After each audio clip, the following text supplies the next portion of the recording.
won't put them at this point. Thank you very much. We try to minimise our paper use, and members are very good at that, accessing online. So, but when the technology lets you down, it's an issue. Okay, Rhys, you're there now. Thank you very much. We'll move on to agenda item 4. Charles, listeners' report, please. Thank you very much. Shall I say from the outset that I had a terrible cold, so struggling. Thanks for sharing. So it's even more dulcet than usual, and I wouldn't come in. Right, familiar report to many of the members, but of course we have to do many things today, so I'll go through it quite carefully. The starting point of the report is to set out the national park purposes. Those are firstly preserve the wildlife and cultural heritage of the area, and secondly to promote opportunities for understanding and enjoyment of special qualities of areas like the public. In fulfilling those functions, the authority is also under duty to foster social well-being in communities within this area. Now, the next section deals with the standpoint principle, which is best summarised as establishing the primacy of the first of those purposes over the second in cases where there is evidence of conflict between the two. And where there is a standpoint principle issue, then members will be advised in relation to that. Moving on, the purpose of the planning system is set out. Planning system is a statutory code, and the law requires that planning decisions are taken in accordance with the local development plan, the development plan, unless material, that is to say, relevant considerations indicate others. The development plan consists of 2 documents: the local development plan and Future Wales policies of government. It sets out some examples of what relevant considerations can be there, but are not intended to be exhaustive. If you do have any queries in relation to that, please do ask. And then goes on to explain that irrelevant and non-material considerations must be disregarded. I'll advise on those on a case-by-case basis, but I think there are a couple of applications on the agenda today where that could become an issue, shall we say. Over the page, we discussed the Sustainable Development Duty in the Wellbeing of Future Generations, Wales Act 2015, which is aimed at achieving the various wellbeing goals that are set out in the paper. Over the page again, in relation to ecological considerations, in addition to the duties that are implicit in the purposes of the National Park, under the Environment Wales Act 2016, the authority must seek to maintain and enhance biodiversity in the exercise of the planning functions. And in doing so, it must also promote the resilience of ecosystems that are consistent with proper exercise of those functions. So ecology, very important. The authority is also subject to a number of duties in respect of national and internationally important sites and protected species, and some of those on a case-by-case basis. There are some interesting things happening in that part of the law, shall we say, which may become relevant to one of the applications we have before us today. Moving on, the Human Rights Act, provided members apply the planning code lawfully and in a fair and impartial manner, they will thereby also act in accordance with the Human Rights Act 1998. Almost last, second to last, members' planning code of good practice has been adopted. That explains and supplements the statutory members' code of conduct in the context of the planning system. Some important parts of that in relation to making this committee are set out in the report there. And it's very important that you apply that. And then over the page again, cost, where a decision of the authority is the subject of an appeal. The Welsh Ministers or the Planning Inspector may make partial or full award of costs against the authority where the authority is held to have acted unreasonably and that behaviour has been caused by the party to incur unnecessary waste of expense. So it is important that we consider our decision-making duties carefully. And then lastly, not on the report, but I think it goes without saying, decisions to grant planning permission by this committee are also subject to reaching by the courts by way of judicial review. So the usual public law procedures, fairness, rationality, and we make a push on. Any questions as we go along, please feel free to ask. That's it for me for now. Thank you, Charles. Any points of clarifications or any questions? As you say, Charles, I'm sure that we will be coming to you during the course of the meeting. Thank you very much indeed for that. Very important for us. Right, members, we'll move on to the main bulk of the meeting. I can inform you at this stage that we have received in appropriate time applications for a number of members, a number of public participants, and we'll introduce them as the appropriate application is considered. As I say, application 5A, MP 2206 has been withdrawn, so we'll move on to 5B, NP 240140 full. This is a retrospective planning permission for reprofiling works on land to the south of Carew Quarry to include 2 temporary monitoring boreholes. And Kate is going to lead us on this. Okay. Thank you. Streaming. Live stream stopped, Caroline? I've been trying to. Dropped out, is it? While Mr. Falgate was speaking, but see if I can get going on here now. It looks as if the live stream has stopped, members, so we'll just pause for a minute to see whether we can bring this back.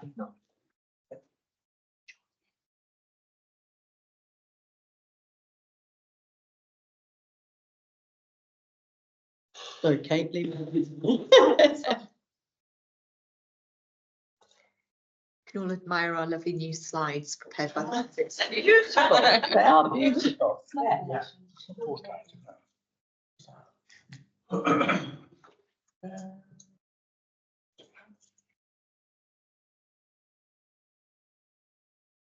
It's not.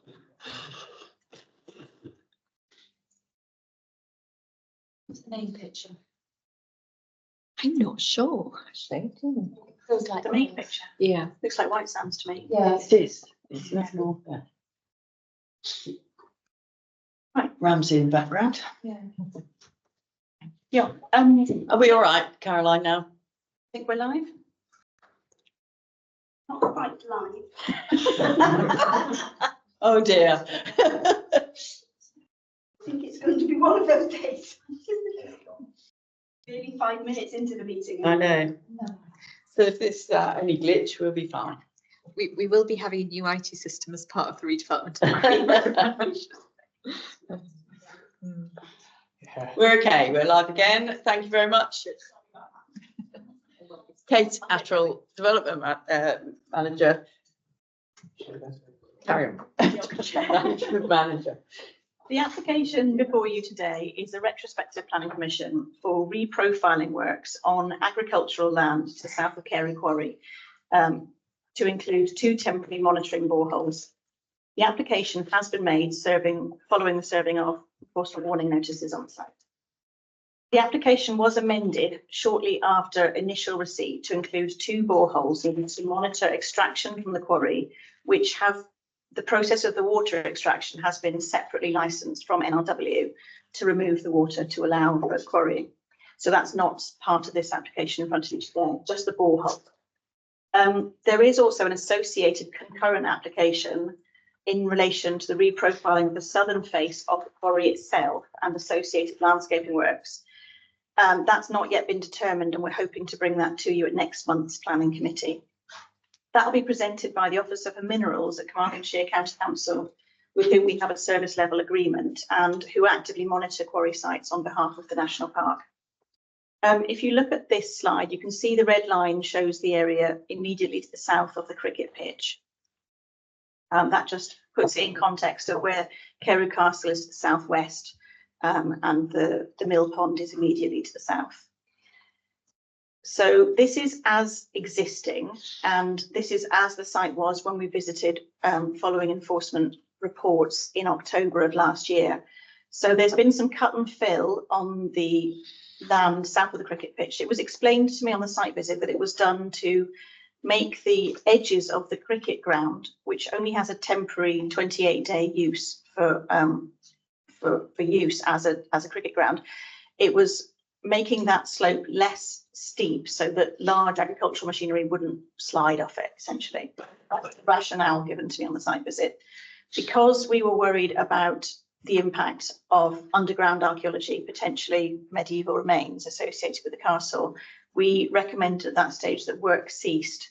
So the applicants had intended to reseed and remove the bunds that are currently there on the yellow, where you can see it says topsoil bund to the top and the bottom of this site.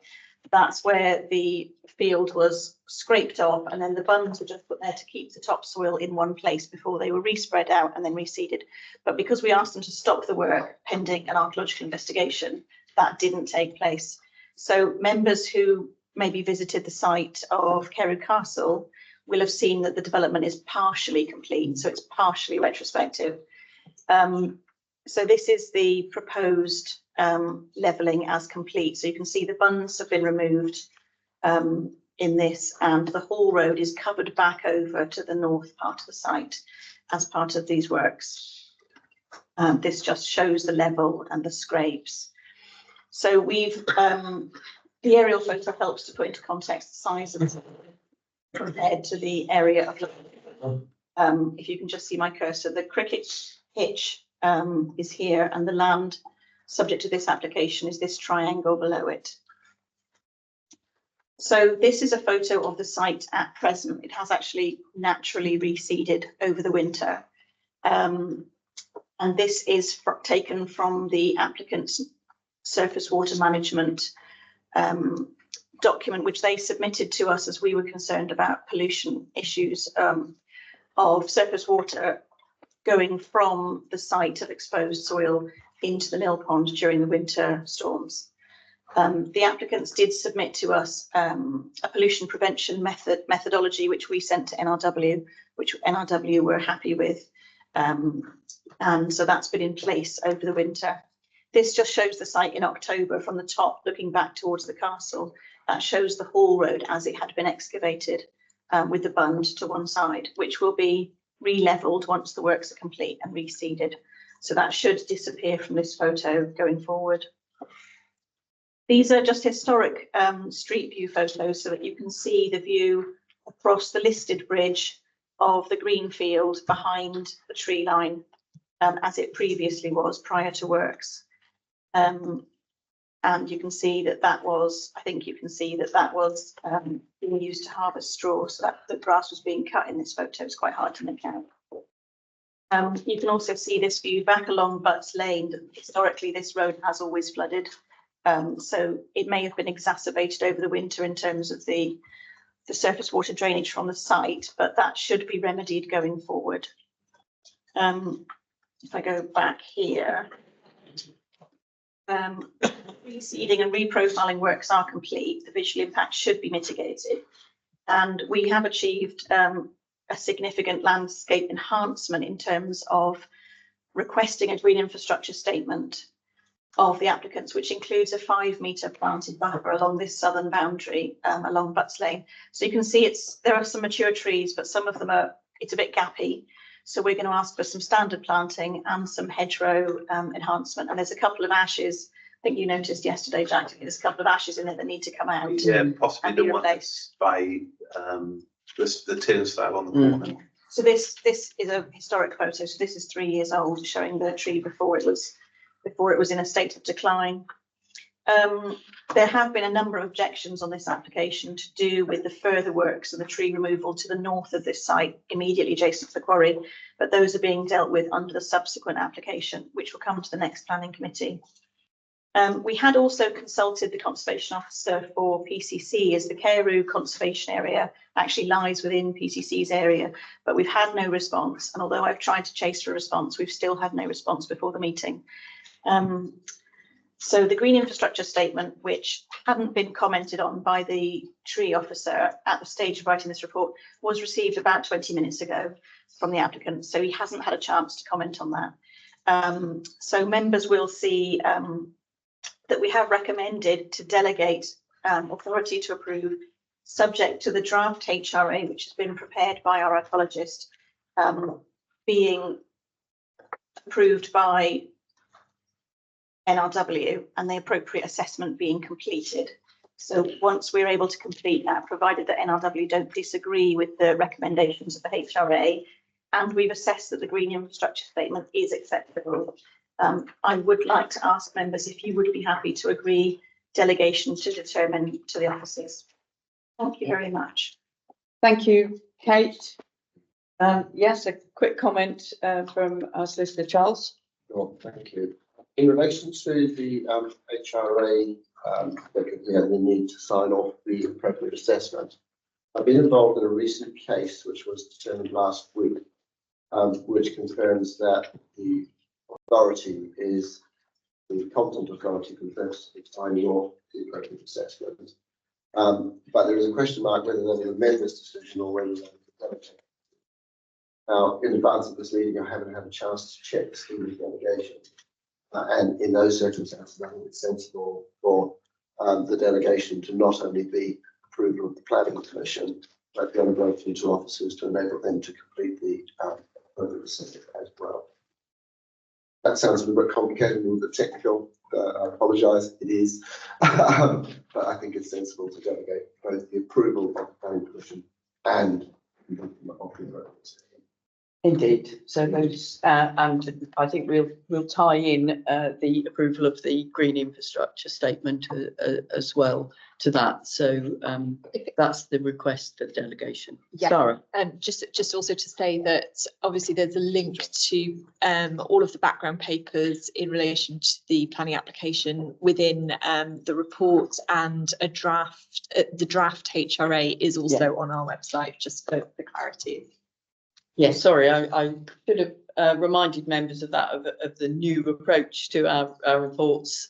But as always, the website has got the full documentation there, so members can check and review very easily. Any questions or comments, clarification for Kate? I think those of us who did a study day to Carew a little while ago were able to see the impact of the works ourselves, but we've heard from Kate that we seem to have been able to gain quite a lot in terms of improvements in screening and so on in the bottom, and be very clear that there's a lot of concerns I know about tree line at the site. That's part of the next application. So we're just looking at the land in front of the cricket ground here. Done.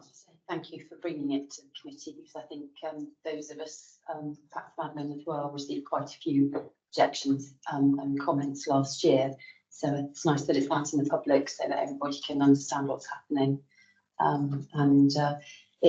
Visually it is, I mean, yeah, I was on the Ridgeway on Saturday and you look down and you don't see it so much from down below, but when you're looking at it from a distance, it does look quite huge change to the landscape. So, but yeah, thank you for bringing it to committee.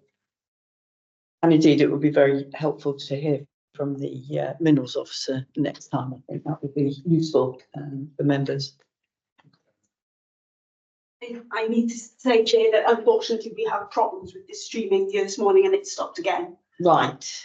So the only way to get the streaming back up again, the meeting is being recorded. Yes. We can post it back up. Yes. Afterwards. The only way to get the streaming would be to try a different way of streaming.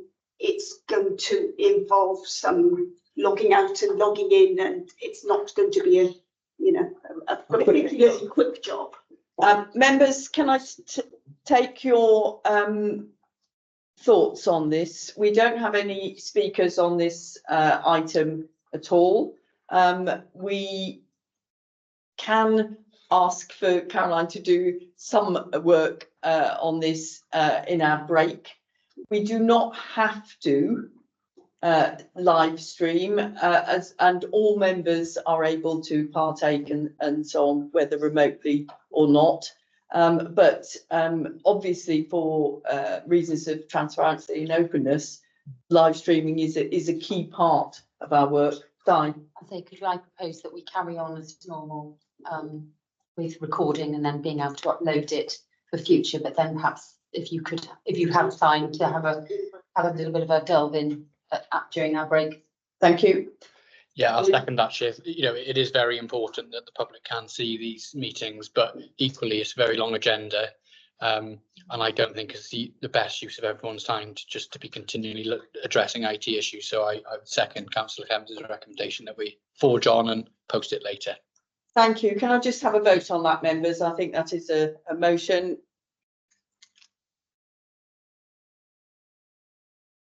Unanimous. Thank you very much, members. Not ideal, but you know, we will exactly. We have gremlins. We can to get back, but we really must get these applications discussed. Mike, please. Diolch yn fawr, Cadeirydd. Delegation approval. Once, if approval or otherwise, could we have a short email to say, because there are so many instances here regarding, especially the trees one now, you know, could we have a short email just to say that delegate Where we're up to. approval, Absolutely. where we are? I think that's really sensible question, and I'm sure that our officers would be happy to comply with that. I do want to give officers more work. It's just a very, very short email. Thank you very much, Mike. Yeah. Just for members, I'm hearing a lot of references to the trees, a lot of references to the view from a distance.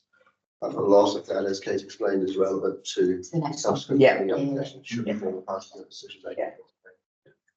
No, there are some additional strengthening of the bottom boundary, which Kate has explained for this application, but not the skyline trees. Chris? Sorry, did you say earlier, Kate, you have that clarification from the Community Council? Did you say that? It was the, Sorry, The Community Council haven't made any objection. They're in support of this application. I just didn't quite hear. Thank you. I should just say, although we haven't had a response from the PCC Historic Buildings Officer, officers have still appraised the potential impact on the setting of the conservation area and the listed buildings within it, and are content that it is acceptable in terms of the degree of separation between it and the elements within the proposal. yeah. Kate, it was my understanding that although the stop was because of potential archaeology, none has been found in that site. Yeah, the Archaeological Trust were happy with the report that was submitted for them. Thank you very much. Any other comments or questions, members?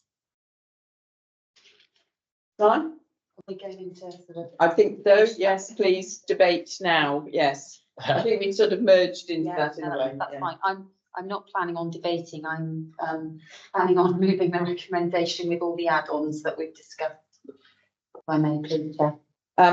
There's no real add-ons. The recommendation is to delegate approval, and that delegation is going to be subject to HRA approval and sign off through NRW, and also our approval of the green infrastructure statement that has been very recently submitted.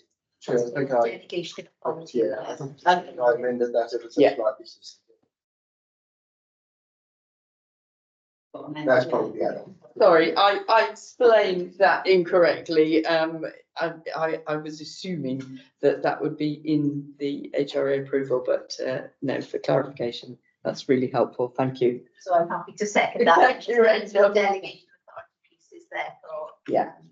officers. Yeah. Happy with that, members? Julie, do you want to comment? Or are you Yes, starting? thank you, Chair, and thank you for the clarification. I was going to second, but Rachel beat me to it. But I just want to say that on that study tour, I was absolutely appalled that a company such as this should have started such substantial earthworks without going through the proper process. And I'm sure they were or should have been aware of that. So I'd like to congratulate Kate and the team for negotiating the additional conditions, if you like, probably not the right word.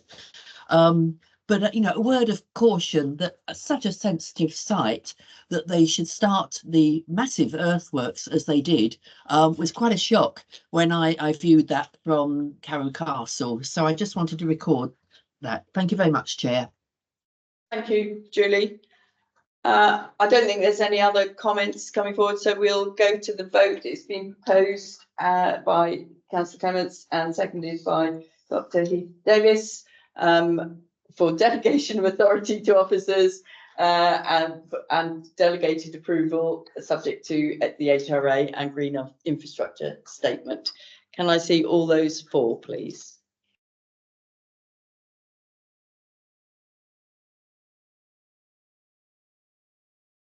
That's unanimous. Thank you very much. Thank you, Kate.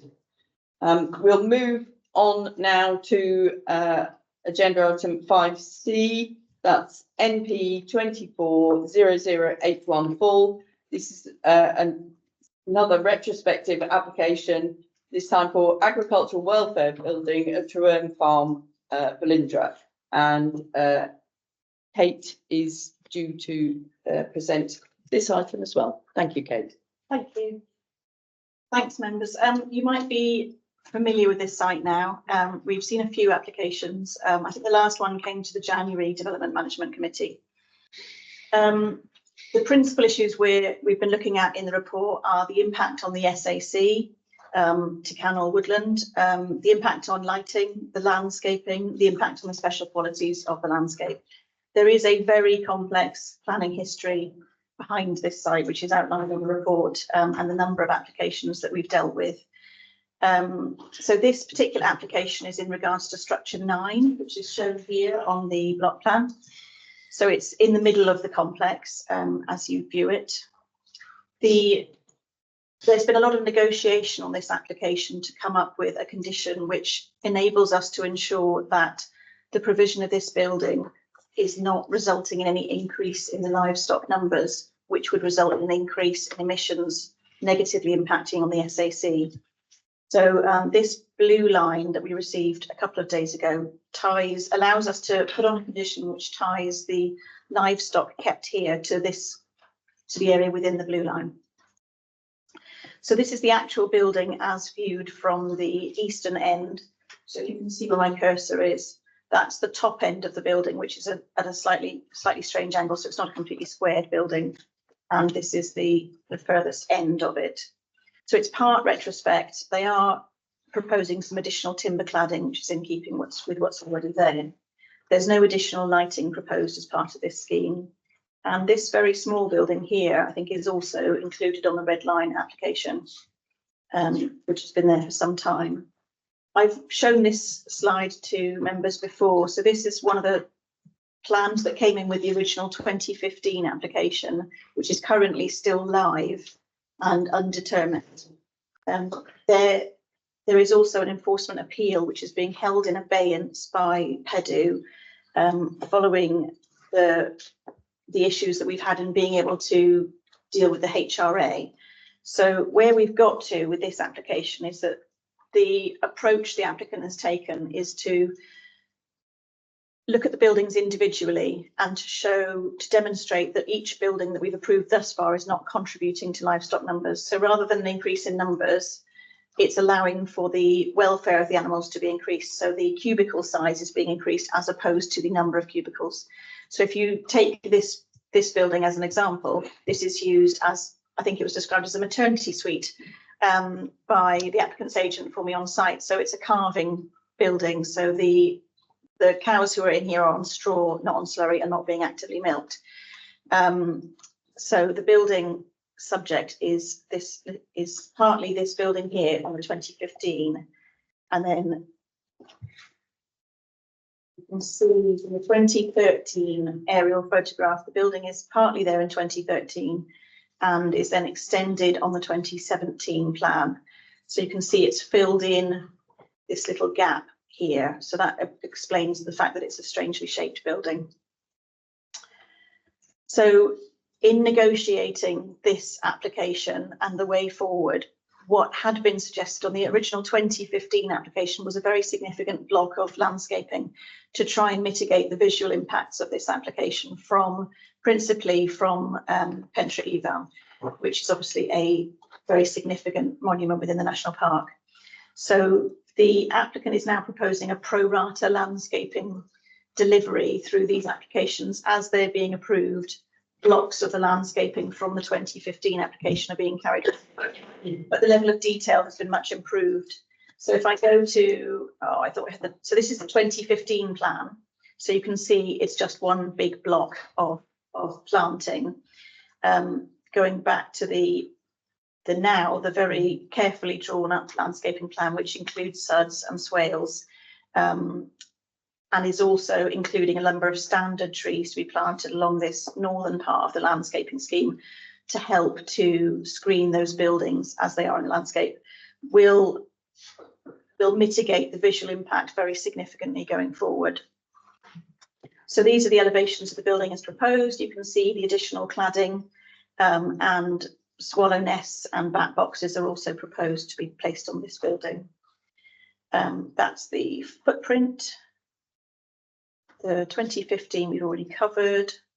Just to explain the approach, so on the previous application that you saw in January, we were looking at structure 2, and then this block of landscaping came in as the discharge of condition for the landscaping for that building. So we are gradually going to have the whole landscaping scheme delivered, and then that's conditional on this being approved. So in order to be able to demonstrate that the building isn't increasing any emissions to the SAC, we've got this additional condition which limits the cattle numbers. It excludes calves, and this also links to the next application on the agenda today, in that it's important to understand that the herd varies on a daily basis. Because they're calving every single day, there's potentially 3 calves a day all year round.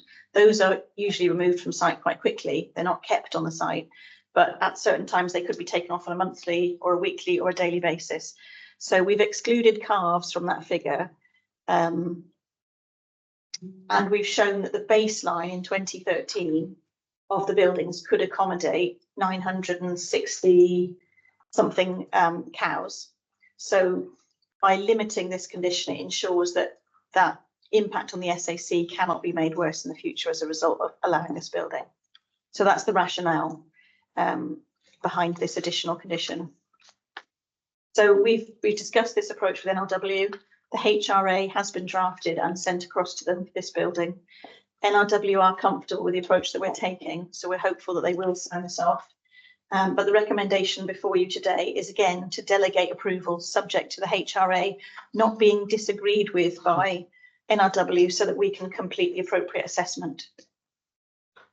So thank you, members. And on this one, I would suggest that we're delegating not only the decision, But the authorities. the decision to the assessment. Thank you very much, Charles. If we just have that. So please, Yes, thank you. thank you. Thank you, Kate. Any points of clarification or questions for Kate? We do have the agent here today who will be coming to speak to us If needed. shortly. If need, I'll invite you to the table. Fine. Sorry, can you just flip Back to the condition? Yeah, that's it. So you're saying 960 excluding calves. So you're saying that's 960 milking cows, and 1,020 is the difference between the two and the dry cows, basically. Yes. That's what you're saying. Yeah. 960 with the milk. Okay. I think we might need to slightly change the wording of the condition, Yeah. sorry, just to move the excluding calves down below the 1020. And I think for clarity, it would perhaps be helpful to say calves up to the age of 6 months, just so that we don't get into a debate about age. Yeah. This is a very unusual condition, Yeah. as we know. So I think the clearer we can be, then it's going to be best for both ourselves and, of course, the So should we applicant. not say a maximum of 960 milking cows? Yes, I think that would be Yeah. helpful. That would be helpful, Di, thank you. Thing. And should not exceed 101,020 cows total. Yeah. Excluding Because calves under yeah. the age. If you take cows, you're not. Yeah. No, yeah. But Thank you. I'm sorry to be entirely pedantic. Yeah, that's what you're here for, Charles. So I'm here for, could we amend the reason as well, please, rather than to say to, could bring it back up, I think you say no additional risk to the conservation status of the SAC. Sorry, I was trying to edit the condition, so I've gone out of it. No, don't so I worry. can't edit No, it. don't worry. The legal test is no impact on the integrity of the SAC. I think that should be the reason for the condition. It does go on to refer about favourable conservation status, but that's. Yeah, it's an adverse effect, isn't it? Yeah. Is the term they use, Yeah. if we use that. So if we just use that statutory term, That, please. that would be very helpful. Wonderful, thank Sorry, you. can I Thank just you. come back with one? Di, yes, of Yeah, I'm course. just thinking, so if you're saying calves under 6 months and they're calving all year round, which they are, they potentially, you could have 500 calves.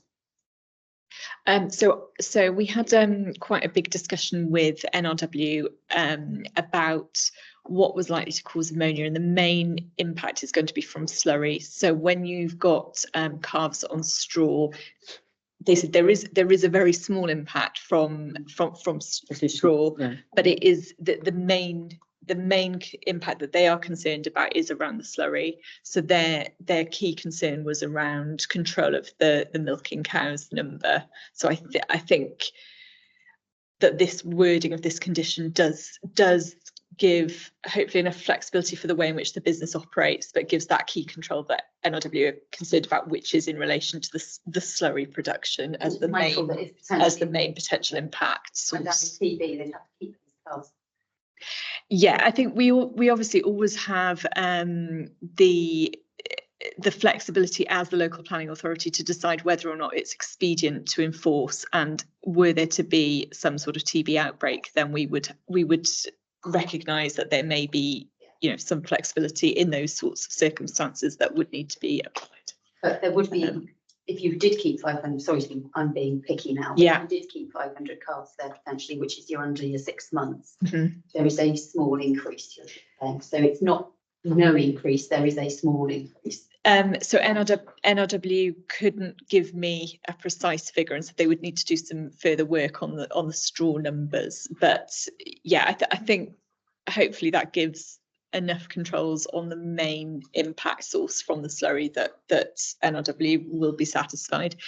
Yeah, if they come back through the HRA process and say that there needs to be some further amendment to that condition, then I think what we would do is bring that back to members for information and for consideration. I So, think that would be much appreciated, yeah. Sarah, and as Mike pointed out, we do need to be kept up to date with this. it may be worth in the recommendation delegating the ability to amend that condition subject to feedback from NRW in case they do want to. Not, Yeah. you know, they go down the TVs. Yeah. They are stuffed, aren't they? So that's unfair. Yeah. With that restriction on So that problem. So, you know, in those circumstances, we would look at whether it was expedient to enforce, and we would have an understanding of the constraints. I think the critical thing here is that it ensures a dialogue. Yeah. So if there was an issue, if numbers were going above that level, then there would be a discussion with officers. And I think we've shown that officers have worked very hard along with the applicants to. Just trying to be fair to everybody. Exactly, absolutely, Di. Thank you very much. Any other points of clarification, questions for Kate? Yes, please, Rachel. Yeah, just from me, it might be Kate Doyd. This is subject to an appeal. Pedua still ongoing on this, I take it. Is this particular to that structure 9 or structure 9 outside the scope of that appeal? No, it's inside. So where do we stand in that regard if we're making a decision whichever way today, knowing that whichever way that appeal eventually goes, Stalls never comes to us or goes yes or no, where does that leave us in regard to whichever option we go for today? I think this is one of the concerns of the community council as well. Kate, So perhaps you can help. advice, we need to, no, because we know that. Yeah. So and the unknown is the problem. So Yeah. where do we It's- stand, Charles? It's a really, can I come back to the chart? Yeah, sure. Yeah, go Yeah, on. it's a really complex set of circumstances. So you've got an intensive livestock farm very, very close to an SAC. So it's a very unusual set of circumstances in the first instance. The appeal had essentially ground to a halt because we couldn't find a way to further the HRA. So we have now got to a point where NRW are comfortable that with us conditioning the numbers not increasing, we can move it forward. So the applicant's approach has been to take out those buildings which were not contributing to livestock, which were subject to the appeal, to simplify the appeal process. And I think in working through it, we've gotten to the point where we've approved structure 2, which was a machinery building. This is not a cubicle building. So this is dry straw. So it takes out 2 of those buildings from the appeal. As far as I understand, the applicant's intention is then to submit for the final building, which would be still subject to the appeal, to demonstrate that that's not causing any additional harm.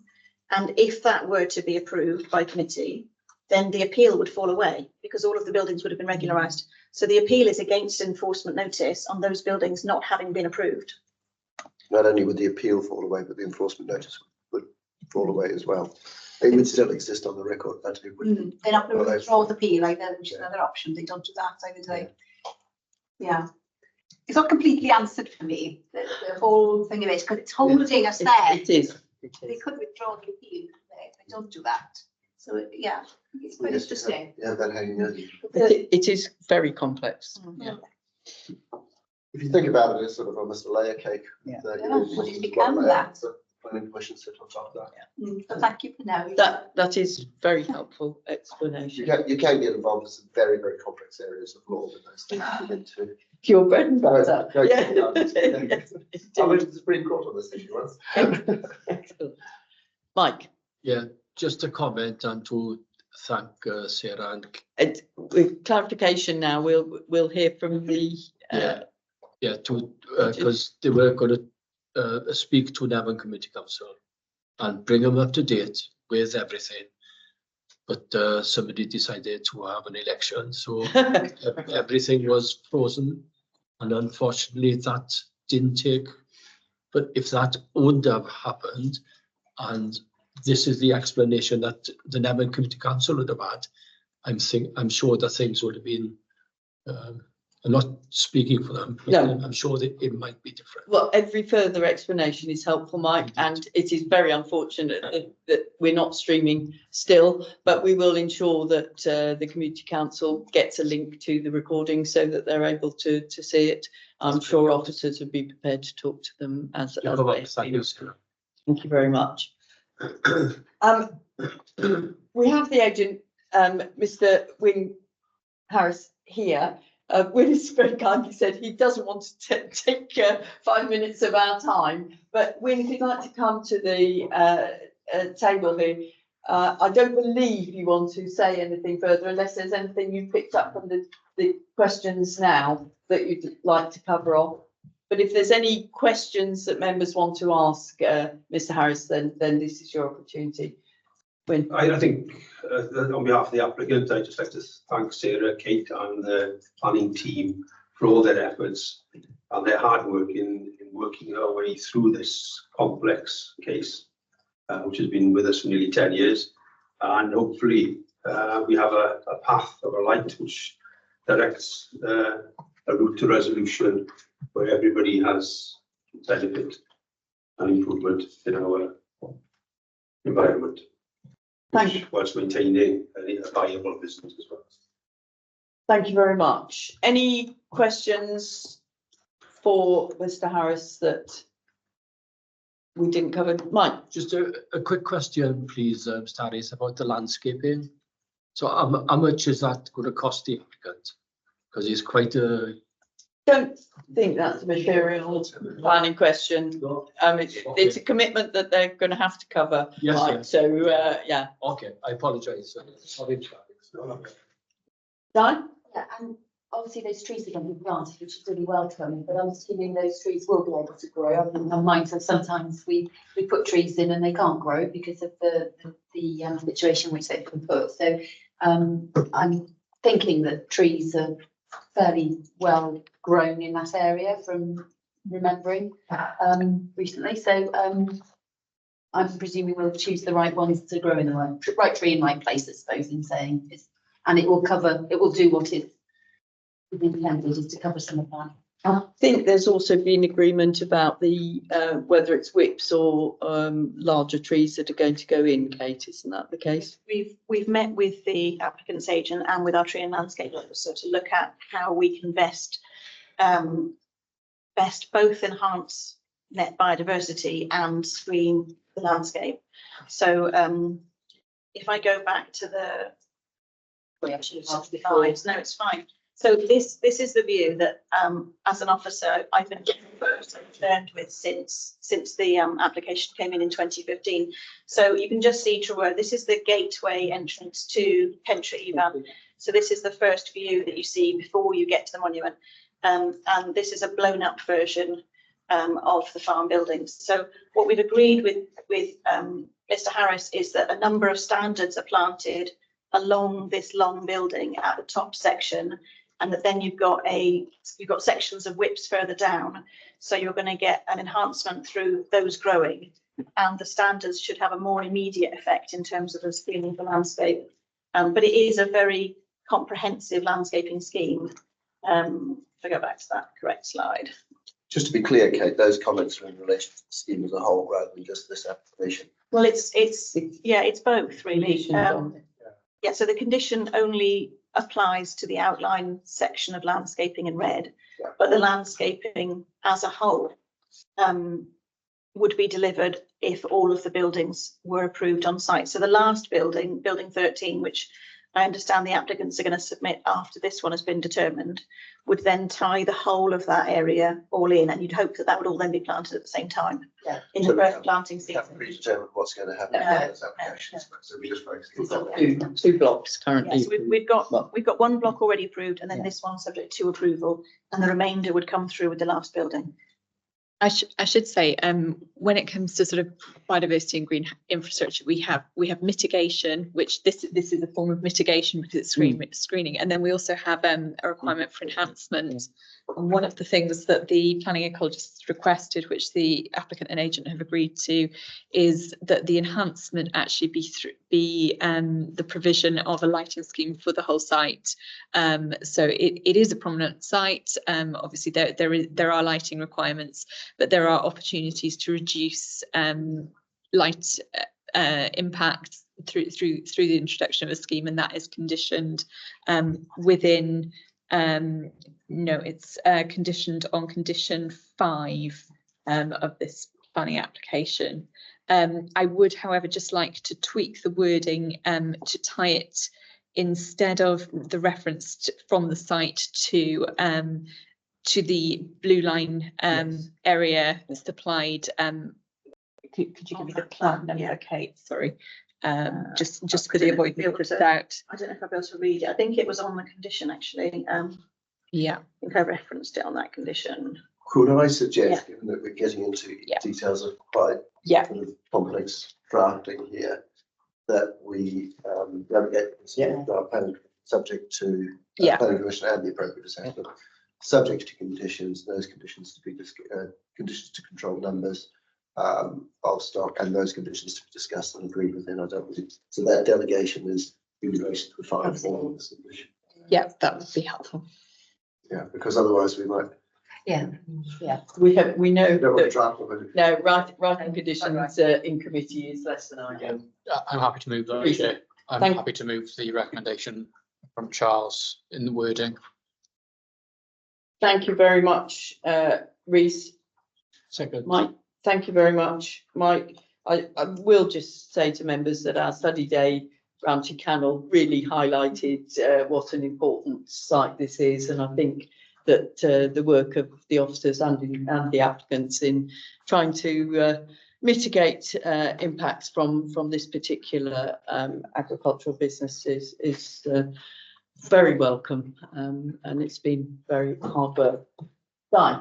I'd also like to say that, I'm going to say it, it's disappointing as well that we find, I don't know how many hours it's taken the planning team to deal with this. And it seems to be, you know, every time it's always retrospective, and it would be, I know that's you know, you can apply for planning that way, but I think it's not helpful.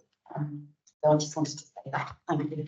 Yes, clearly the first two applications have been ones that we would have preferred to have been able to deal with in a different way. But as you say, it is what it is, and we have to treat all applications in the same approach. I have a proposer, Councillor Jordan, and a seconder, Councillor James, for delegated approval. This includes delegating an authority concerning HRA approval and conditions to be agreed with both yourselves and obviously NRW. Charles, is that sufficiently explained? That would be nice. Yeah. Yes, thank you. Thank you very much. Can I go to the vote, please? All those in favour?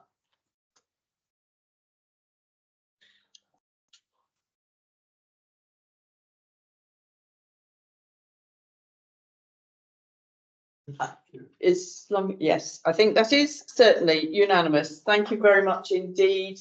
Thank you, members. We're moving on with these. Mr. Harris, if you'd like to stay put, because we'll now move on to 5D. This is NP 240206 full. This is the proposed nutrient store and associated works for Trewerne. And Jack Hauser is the officer dealing with this. Thank you, Jack. Yeah.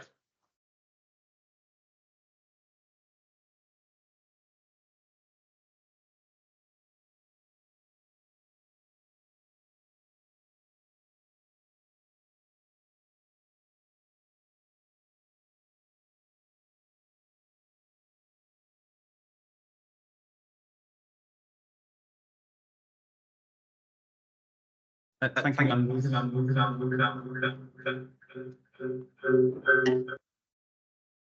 Yeah. Thank you, members.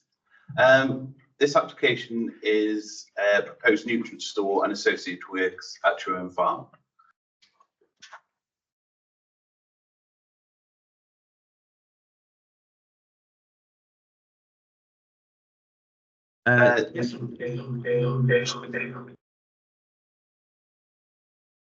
This application has been presented to the Development Management Committee today to consider, as Community Council has objected to this application, contrary to Offer's recommendation of approval. Trewerne Farm, a dairy enterprise situated just west of Felindra. It currently houses a milking herd of around 900 milking cows, and covers around 195 hectares of owned and tenanted land.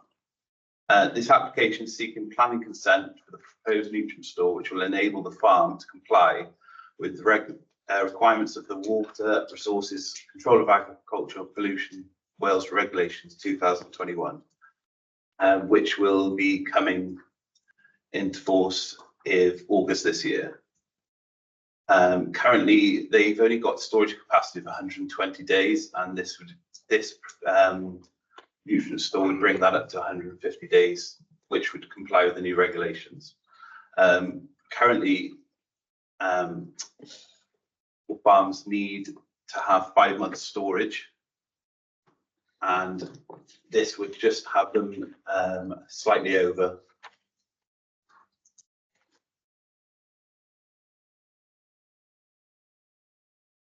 We've just got some of the constraints and key issues. Obviously, the principle of the development, site design, the Amenity, biodiversity and protected sites and landscaping, which are all listed in the delegated report.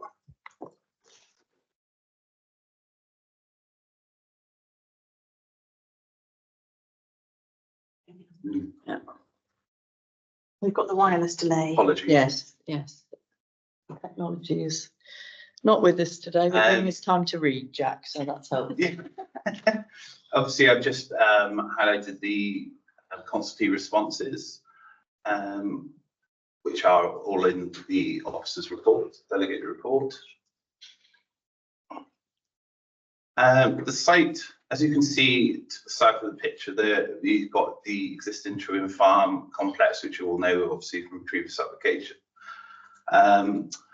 The located site is in the field just north, which is currently indicated with the yellow arrow to the top there. The land for this site is actually classed as 3B, which is classed as moderate quality agricultural land, and therefore the proposal would not impact on the best and most versatile land. But so we don't need to consider that. That can. So I've just got a close up application plan. So the Earthbound nutrient store here would have capacity of 11,850 meters cubed. The dimensions obviously 51 meters by 26. As you can see here, this is the existing hedgerow, and the farm then would be down to the south here with a field and the road in between. As you can see, we're going to have be an earth bund section here, which will be planted up. We're going to have additional planting in this hedgerow to bolster as a bit of an enhancement and as a screening mitigation. And we've got the crosshatch around the red line is the chain link fence. The crosshatch is about just under 1 hectare of proposed native planting. So it's like a mixture of willow, hawthorn, beech, oak, holly. So that would be the net biodiversity gain there. Just a quick cross section. Obviously, there'd be a chain link fence above on top of the earth bank. You can see here to the side, to the left hand side, it would be the existing hedgerow. So with the lay of the land, the actual nutrient store will be, it's kind of already in a bit of a dip. So it's just be bringing it up, so it won't be visually intrusive. So this is the hedgerow here, the existing hedgerow, which is going to be bolstered up. And you can see here, this is where the proposed nutrient store will be located. And then just to the top right hand corner is where the farm will be, is where the farm is now. Just got a quick video. I don't know if it's going to work. Just gives you a quick sweep so you can kind of get a feeling of where it's going to be. That's existing hedgerow. This where we stood is where the new bund will be with new planting, and then obviously you can see the farm there in the background.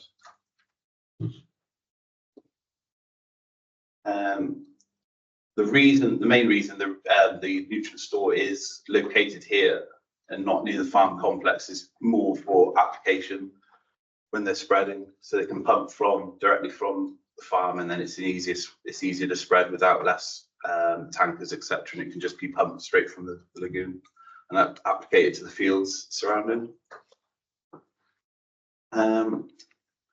So yeah, the recommendation for this application is to be delegated for approval, subject to a HRA being agreed with NRW and approved by the authority. Thank you very much. Thank you, Jack. That's a really clear and very helpful presentation. Thank you. Can I just clarify the position of the proposed nutrient store is further away from the Tyrcannel woodlands? It's about just over a kilometre. So it's further away, but I think the main reason you have these earthbound nutrient stores located away from the farm is to serve the land. So they tend to, in nature, they naturally they tend to be located further away from the farm. So Usually anyway, so yeah, reducing but it does reduce. If I can just add, Yes, Sarah, thank you. so yes, I think the main reason for the siting is obviously operational reasons, but from a HRA assessment perspective, the National Park ecologist has identified that the slight distance, the increase in distance as an advantage in terms of potentially reducing effects. So Thank you very much. Any comments or Chair. questions? Thank you. So for the non-farmers amongst us, you know, we have some in here, so this will be, they'll understand what we're talking about, but I don't really. Firstly, I want to know what the difference between a dairy farm and a dairy enterprise. I'm assuming it's size, but I'd be keen to know that. And in terms of the nutrient store, what nutrient is being stored? What's the purpose of it? So is it to spread on the fields, or is it to feed the cows? I'm not quite sure. So if I could understand those. Yeah, nutrient store, are known as a slurry lagoon. Right. So common name Yeah. for it. Yeah, so it's basically all waste products from the animals that are collected on the farm. Yeah. But now with new regulations, now they have to have 5 months capacity storage. So currently a lot of farms, they don't have that storage, and usually quite spreading all year round, probably in conditions where it's not suitable. So the idea is they store the storage capacity, so they can only spread at certain times of the year. Then it's more suitable. I think a lot of farmers have had to address their storage of waste issues because of the new Water Resources Act. Sorry. it is slurry. Slurry does contain a number of different nutrients. So quite often we'll be worrying about phosphates, and you'll have heard us talking about phosphates and need to ensure that they're not going into water supply. The storage means that it can be spread at optimum times of year, so you're not spreading it and it's running straight off. So it allows a more effective and better management, and that's why Welsh Government regulations have brought in these new standards in terms of storage. What's slightly unusual with the site that we've been talking about with Trewern is that we're really concerned about ammonia. And that's purely because of the proximity to the T-Canol woodland. So that's why we've had to take it through a habitats regulations assessment, and why I made the comment that from an ecology perspective, the slight increased distance is an advantage, and that's airborne. So. Okay, thanks. So just the difference between a farm and I think it's just size, isn't it? It's I don't think there's a formal distinction. I think it's just a different use of language. Well, Effectively interchangeable. Policy changes, because obviously numbers can make differences to how policies may be read or perceived. Because, you know, if you're a small dairy farm with 8 cows, I'm sure you follow very different policies to. We don't have a formal policy distinction. We just talk about farms and agriculture. There isn't a formal policy distinction in the LTP. Thank you very much. I think in the legislation they talk about volumes and timings. And Before we go on, can I just point out, Please, John. we're talking about habitats regulations Yes. assessment here, as per the previous Yeah. 2 applications, we will seek delegation to not only the Authority. planning permission, Yeah. but also complete the appropriate assessment once we've had a consultation response from NRW. There was a slightly misleading statement, I think it's unintentional, Jack, I don't give any criticism, in relation to NRW's role in that. It describes NRW as needing to sign the habitats regulation assessment. They are a consultee. We have to have regard to their consultation response, but it's ultimately for the authority to sign off on that, and that's why I'm taking down. that's really helpful. I think that's been well underlined these last couple of days. Chris and then Di. Yeah, sorry, Jack. Do you know when you mentioned that the new location for slurry pit, obviously with less traffic, is that? But how does from the farm where they are now and the cows are being stored, it's still got to be transported across to there anyway, or is it being pumped, or is it what system is in place? Because whatever you have, you've got traffic anyway, haven't you? I think when We can perhaps ask Mr Harris that when we finished asking. Yes, exactly. Di? Yeah, those are some of my sort of practicalities of how we're Okay, going to get we'll- there. But yes, also mentioning about Canal Woods, that we can see why it's been away from the Thank you. Rachel? Thanks. Another non-farming background question. It looks down to a size to me, is 50 by 24 meters or something, wasn't it? So is that a typical size for a farm of this kind? So the size, I just want to check on that we don't have if it's concentrated or massification or that sort of question. And sorry, just linked. Is it usually good practice to have one big slurry pit? Or thinking about ammonia and other sort of impacts, is it better sometimes to have more than one and spread out? So just to give a different clarification. Yeah, this won't replace what's already there. This will be an addition. So they'll still have slurry stores on the farm. Sorry. The size. The size, I would say it's probably an average.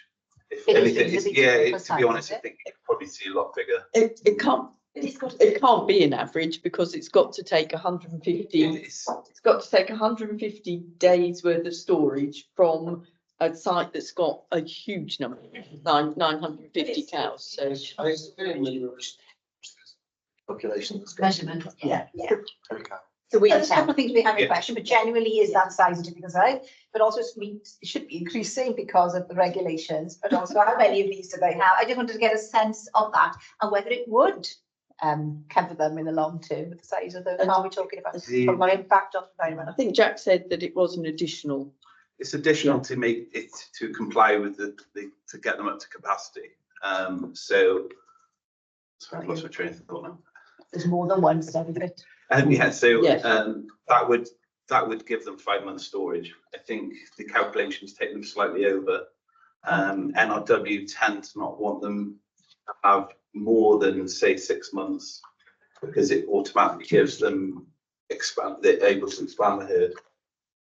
So Yeah. this is why this now. Storing it in itself. is Yeah, one of the this story will have a certain allowance, which they call a free, which will allow extreme weather conditions. Thank You know, That's Sorry. helpful for me, yeah, just to understand that. Just to say, we have consulted NRW on this. They haven't raised concerns about it being overly large, and we've also consulted our planning ecologists. So the officer assessment is that this is necessary to meet the requirements and is of an appropriate scale for that. Thank you.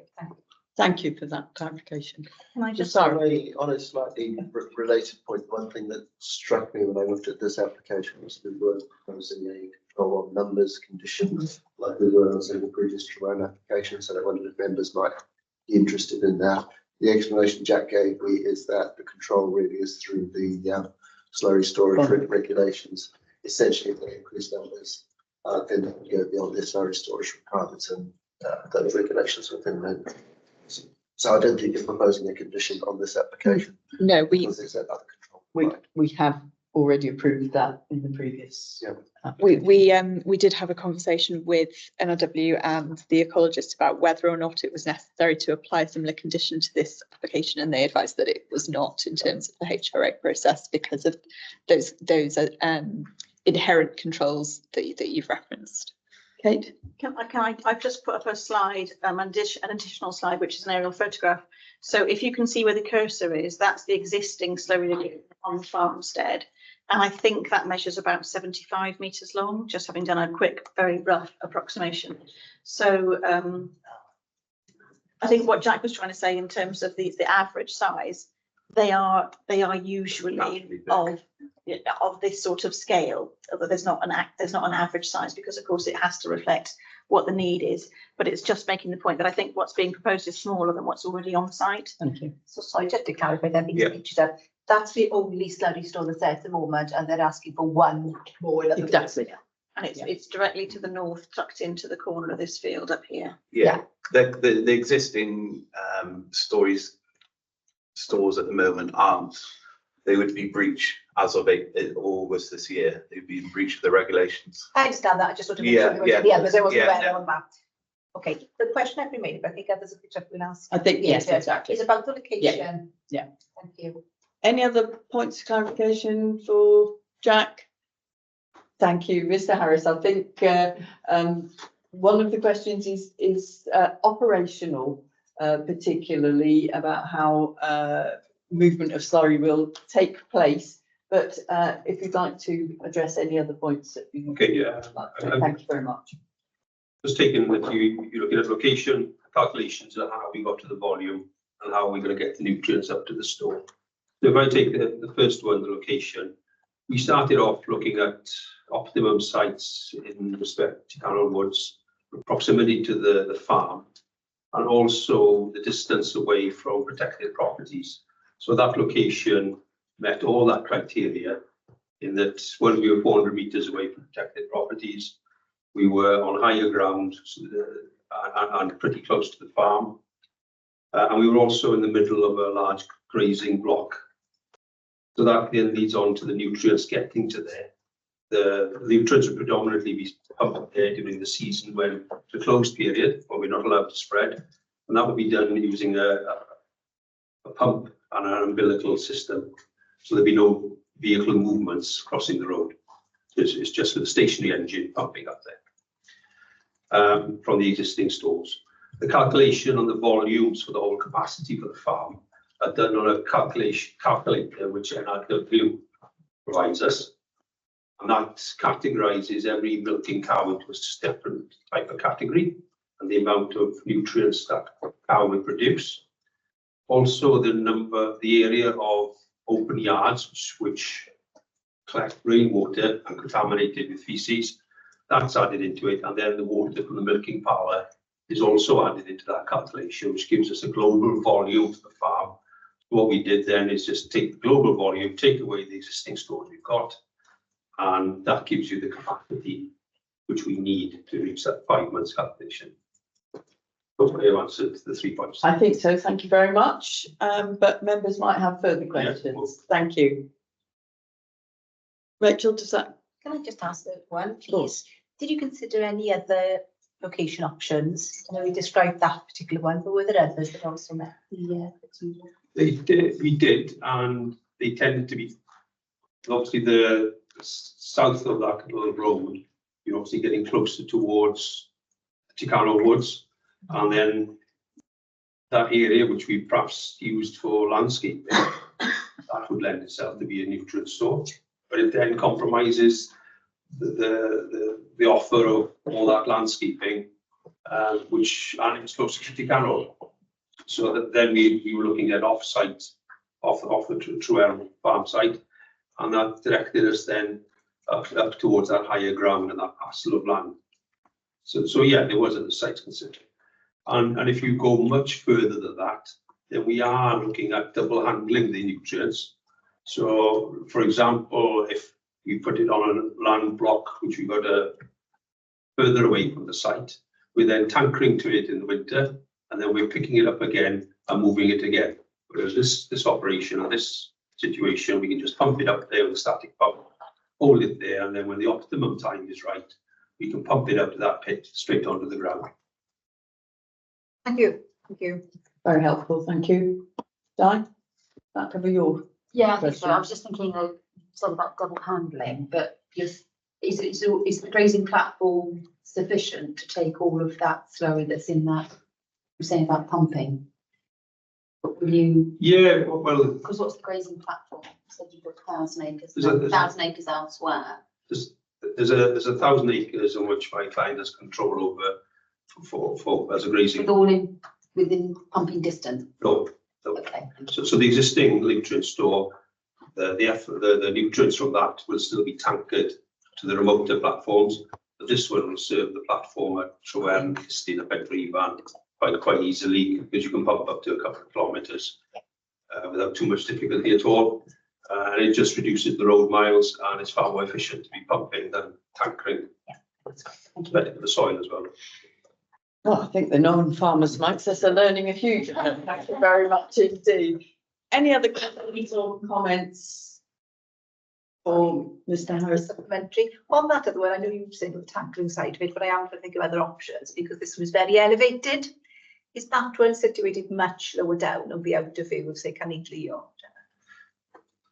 if anything south of the farm, Mm. would be closer to Dicanol Woods.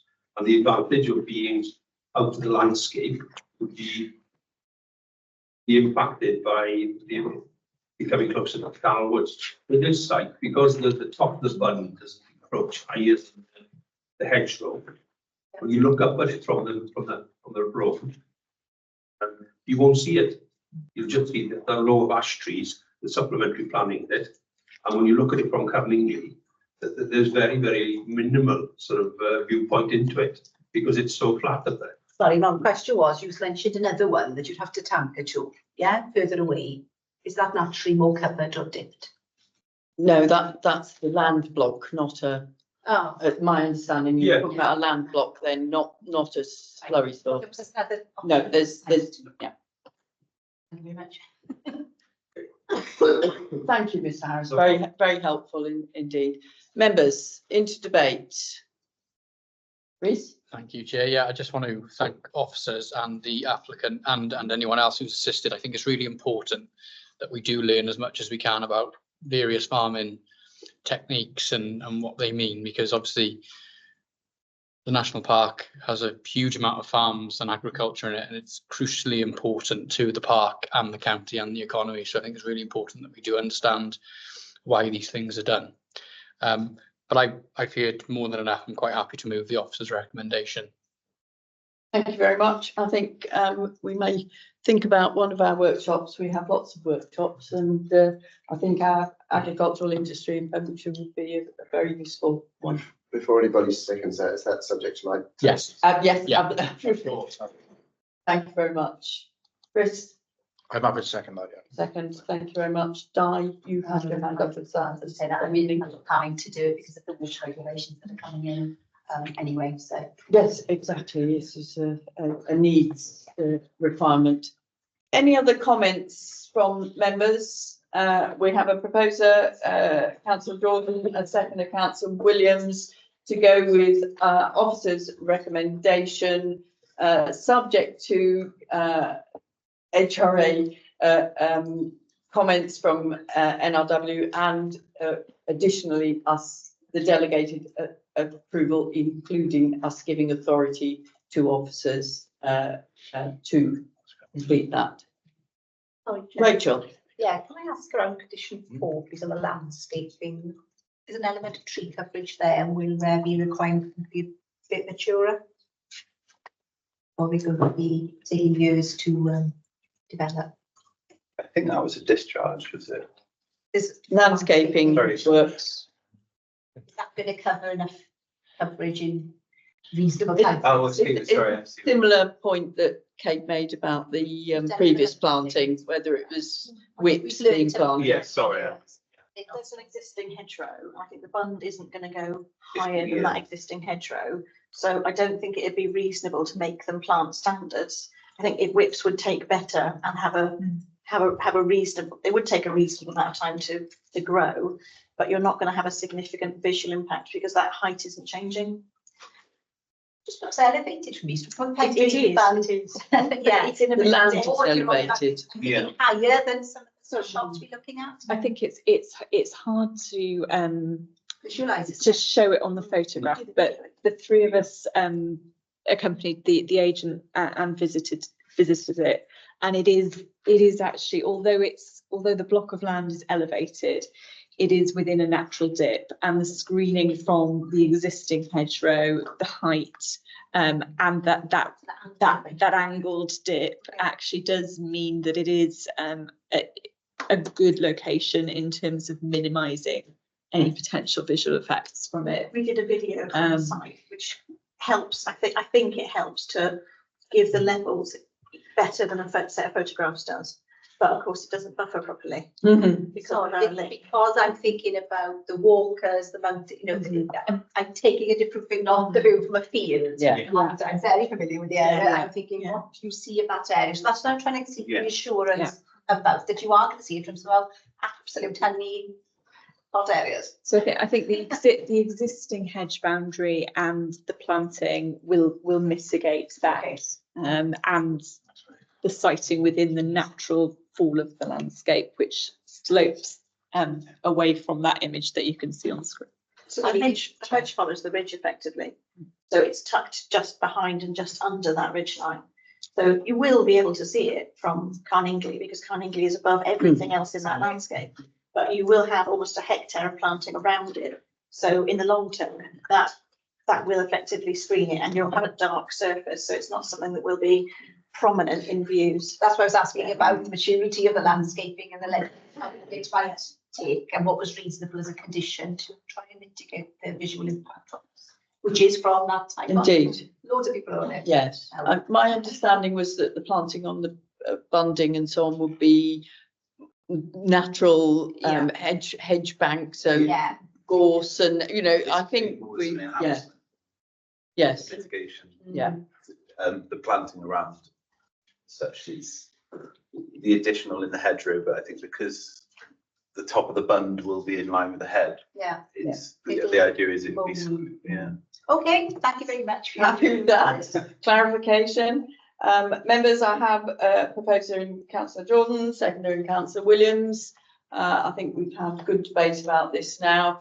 Can I see all those in favour, please?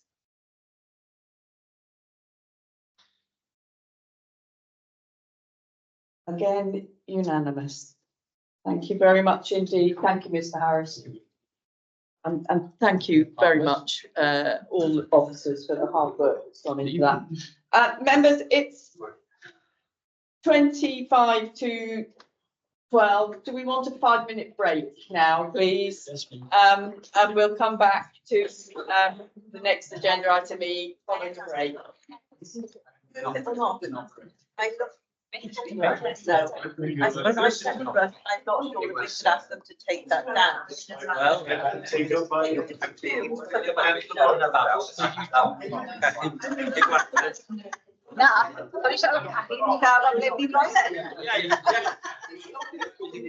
Yeah, I'll be sharing like a bath. Yeah, they are. They're over-edited. And then you go back. Yeah. Good